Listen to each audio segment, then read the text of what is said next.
Di Brad, ano kaya ang pakinamit dito? Ano ba't pumunta sa bahay niyo? Akala ko ano na naman kuya? Di ba? May source kasi ako. Grabe.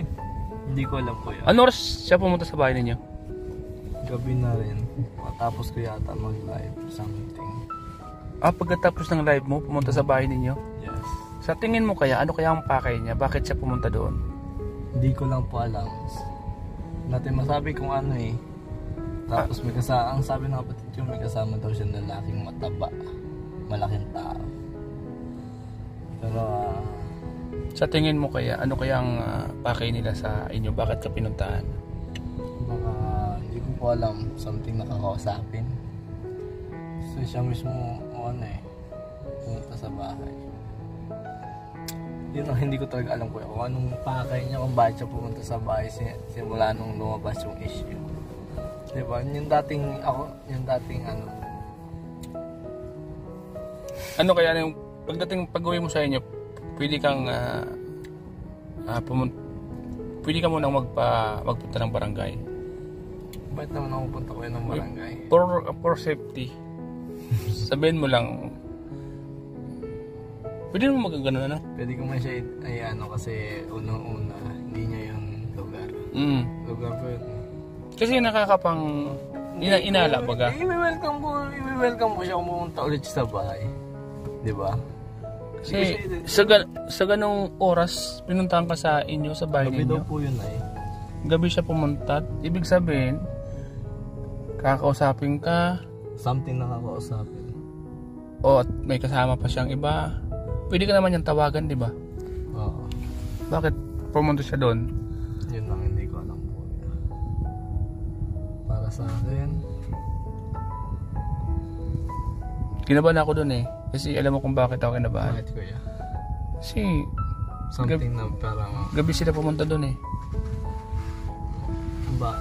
Anong Maraming pwedeng isipin maraming doon. pwedeng isipin. Kasi unang-una, bakit pumunta may kasamang malaking tao taba daw, sabi ng kapatid ko.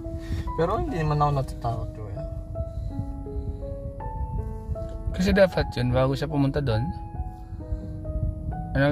sabi man lang siya, OG Brad, nasaan ka ba ngayon? Ano ba? Pwede ka naman tawagan. O Saka pupunta alam ako niya sa man- inyo. Alam niyo naman nung nasa diet ako. Makikita niyo naman yun sa mga vlog ko, di ba kuya? Palaisipan baga ano? Kahit nga ako price mo, bakit? Si mama, buti na lang si mama, hindi niya nakatapat si mama. Kasi si mama nasa taas, nagbabantay ng kapatid ko, natutulog na. Yung pag niyang nalaman doon na wala ako, umalis rin. Umalis ka agad sila. Oo, umalis rin kagad sila. Kasi minsan kasi di natin nahawak yung mga isip ng mga pwedeng may gawing tama, pwedeng may gawing mali. Tama kuya. Kasi alanganing oras na yun, ba't ka pinuntahan sa bahay ninyo, di ba? Kaya chill na muna tayo dito sa diet at magpapabagyan naman na po tayo. Ano, kinabahan ka ba doon nung pagpunta niya? Sa tingin mo, kakausapin ka lang ba niya or mayroon siyang ibang... Kasi kung mag-iskandalo siya ang talo dun. Kaya, Kung mag-iskandalo siya sa bahay, kasi unang-unang lugar ko yun. Diba? Kumbaga trespassing siya. Kahit hindi namin yung lupa.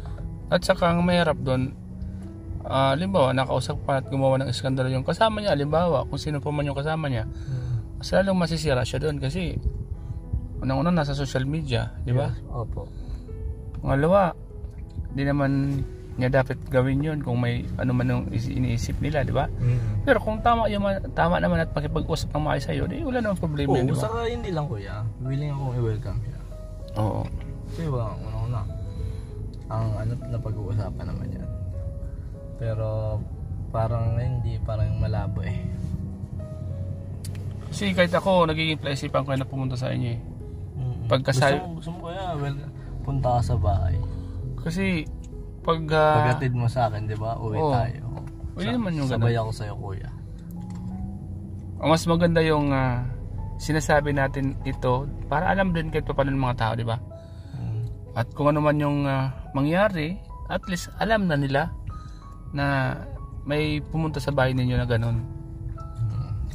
Nabigla rin sila mama sa yung mga kapatid ko. Saka dahil dun sa issue na yun, bakit pupunta sa bahay, diba? Kumbaga mapapaisip ka rin eh. Kumbaga talagang malakas lang talaga yung loob niya. Anong pakay niya? Madaming bagay pag-iisipan. Saka Kung siya, di ko alam kung anong gusto niyang sabihin. Ba't pumunta siya doon, no? Oo. Wala akong man eh. Kumbaga nag-overthink rin ako minsan eh. May mapapa-overthink ka na lang eh. Nagiging palaisipan ano? Nagiging palaisipan natin kung bakit siya pumunta sa bahay. So, ano na lang ang inisip mo ngayon? Nag-aalala ka ba sa inyo? Sa mga kapatid mo? Oo, yan nag-aalala ako. Dahil sa... Malay mo, kung nagsigaw-sigaw pala siya doon, di natin alam, di ba? Kuya. Kaya nga. Nagsigaw-sigaw pala siya doon. Pero hindi naman. Hindi man siya nagsigaw-sigaw. Inanap lang talaga ako. Tinanong ko nandyan ako. Pero sabi ng kapatid ko, nasa diet ako. Yung nalaman niya yun, ay umuwi na siya. May gusto ka bang sabihin? Sabihin mo lang kay Midit na kung gusto mo ako kausapin, pwede naman akong tawagan. Bakit pumunta ka sa bahay niyo?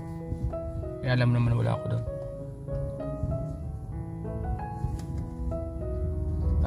Oo. Katong mo yan.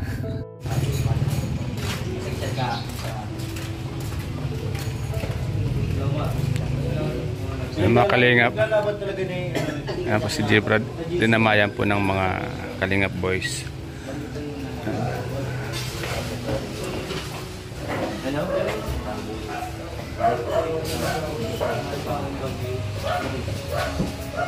Jam, Makaray, from Paris, Andito po kami mga kalingap ngayon sa isang milktihan para samahan po si Jebrad at makabanding po namin, banding po ng team bago pumunta ng Baguio. Ang kalingap si Jebrad po. Happy birthday kay Jam Makaray. Shoutout po sa lahat ng mga viewers po natin, Jam Makaray ng Paris, happy birthday ko. sa lahat po ng mga viewers na sumusuporta po sa team Kalingap, lalo po sa aming mga K-Voice. Mga Kalingap, maraming salamat po sa inyo. Andito po kami mga Kalingap para sama-sama at ilibang po ang ating kasama na si Jebrad. Mga Kalingap po, dito po si Jebrad. At magpalamig. Doon sa akin, nasaan? Ano sa'yo kuya? Ganito yun. May nagbibigay pare. Ganyan sa'yo. Isa pa po okay na ako. Ano ba sa'yo? Happy birthday po.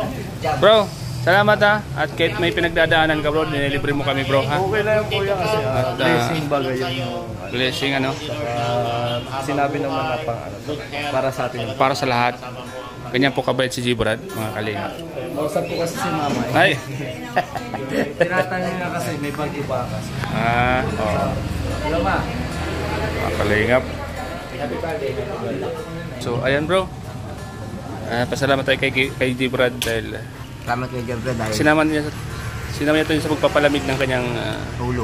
ulo. Yung relax lang ba? Sabi ko nga sa kanya, huwag ka masyadong stress kasi tataba ka niyan. Kaya nga. Kasi ang stress sa kakataba, stress eating. Masyadong malapit. So yun, mag-ingat ka si Brad. Nagpalamig ano? Kung yung matagal mo ng sekreto, ibubulgar ko na. Sa mga nagtatanong po sa comment section kung bakla po ba talaga si J. Brad, bakla po siya. Joke lang.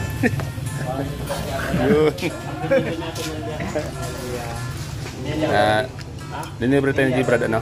Dinibre po kami ni Jebrad ng pampalamig po. Salamat po sa mga nagpaabot ng tulong kay Jebrad. Mas maganda talaga yung nagpapakumbaba ano. Maraming blessing ang dumarating ano. Tulad ngayon. Marami. Ha? Nalulungkot siya, di siya kasama sa bagyo. Tama siya? Pero sinabihan siya ni Kalinga Prab na sumama ka. Kaso, nahiya. Hindi, kasama yan. Pinag-ready lang natin. Mag-ready lang siya. I-prepare yung mga gamit niya. Kung may bakante, automatic. Di ba? Sabi ko nga, gawin na lang ang sumama, pre. Hindi ako sumama. Naawa ko kay Jeffrey tayo. Sabihin mo sa mga viewers mo na ay salamat G-Brad bro, salamat bro mga kaligabig tayo G-Brad mga kaligabig. Kahit sabihin ko ba, huli na lang. Ha? Huli na lang. Sabihin mo hindi ka nasasama sa Baguio. Hindi ka po kasama sa Baguio dahil naawa ko kay Jeffrey. Sobrang awa ko kay Jeffrey. Siguro mga 100% lang awa ko. Ganun na ako, sobrang naawa kay Jeffrey. So ibibigay mo kay G-Brad yung allowance? Oo. Wala pa allowance. Wala pa allowance. Kaya wala tayong bibigay. Yung kinuha mo kanina, yung kinuha mo sa... Hindi nga nakukuha eh. Hindi pa pala nakukuha. So pag nakuha mo yun, ibibigay mo kay G-Brad. Next week na yata makukuha ang klase. So ayan po, salamat po kay G-Brad, binili po kami. Sama po kami sa kanyang pag-relax po, kay Boys, andito po mga kalingap. Sabi ni G-Brad mga kalingap po, kausap po ang kanyang pamilya. Kausap ang kanyang mga kapatid at ina, ama. Kinukumusta po siya mga kalingap. Bro, ano masasabi mo kay G-Brad bro? Na tayo isama sa pagpapalamig ng ulo niya. Nilibre tayo niya. Thank you. Thank you. Thank you bro. Salamat. Thank you bro. May kasabihin pa ako. Susunod ulit ha? May kasabihin pa ako. Medyo ng Japan? Ang nagbigay? Ha? Ay, si Ate Medyo pala nagbigay. Grabe, malipit yan. Yan nagbigay ng sapatos ko. Salamat po. Kaso, may reklamo ako. Bakit? Kasi Brad, binigyan niya kami ng panulak. Wala man tulak. Walang pambara. Pambara. Walang pambara. May stock ba ganito? Nandung bed ko yan sa kabila. Sa kabila? Iba yun.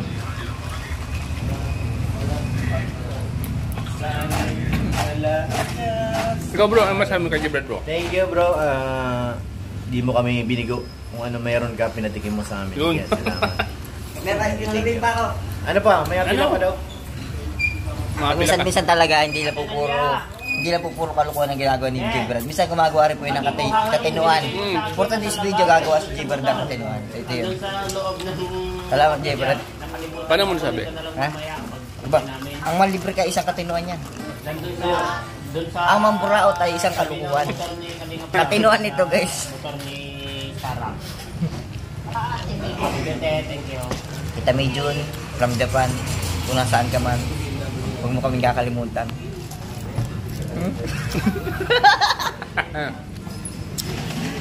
Mabait yan si Memi Jun. Mabait. Sa kanila yung dalawa kong t-shirt. Hindi ko na kasi matulog yung sobrang laki sa akin. Hindi ko maganda siya. Ano na yung hard copy. Hard copy sa champion na Amerikano sa kanya. Tapos yung isang Nike na sapatos na yung black na lagay pinagamit kahapon. Speaking of coffee, 5,000 lang yan. Ngayon 10,000 na. Ay, nako, mahal na. Mahal na ngayon. Mahirap. Ang Milk tea na lang tayo. Mag-milk tea lang. milk tea na lang. Huwag ka na Ay, oo. Mahal ang kape. 10,000. Kaya Robin, Yes po. sa tingin mo magkano ganyang halaga niyan? Milk tea. Or lang ano? Mga 80 siguro. 80? Mga 5,000. 5,000 daw. Naniwala ka dun? Ha? 5,000 daw ang kopi. Kape, 5,000. Baka gagaling yan ng sa iba bansa. 10,000. Pero na ganyan, na 80 lang siguro. Hindi naman pero okay naman. Salamat kay J-Brad na libre kami niyan. Salamat sa allowance ni bibigyan niyo po na sa lahat ng mga yung kasamaan ng kay Boy. Salamat po. Salamat kay Robin. Napakabait mo. Ingat ka palagi. God bless. Allowance yata ni J-Brad yun ha. Right. Alabos na. Baka tinubod mo. Kaya nga. Si J-Brad kasi mapagbigay yan. Lahat ng mabubuting tao, nagbibigay niya. Kahit na nga, ano man yung ginagawa sa kanya, pinagbibigyan niya pa rin. Kaya nga, ang masasabi ko lang J-Brad, be strong. Be strong. J-Brad, be strong. Be strong daw. Nakalive ka? Hindi, kausap ko si mama. Sino yan? Kuya Ram. Live. Kasi si Mel Ano yung, sa hospital. ano yung, Si Mel ka na hospital ka. Kaya nga. Ano yung masasabi ng mama mo na ngayon ay Parang sakit ko. ha? Ano sabi ng mama mo na ikaw ay kasama sa Baguio? Alam mo ba? Alam na. Kaya padala na akong damit. Ah, damit? Hindi na ako Huwag ka nang kumuha ng damit. Bakit? Maraming damit sa coffee shop. Hindi, yung jacket. Ah, jacket. Wala akong jacket eh. Ganun, mga kalingap. Grabe kasi yung pipito ngayon eh. Pipito. Oo, malakas daw ang Baguio.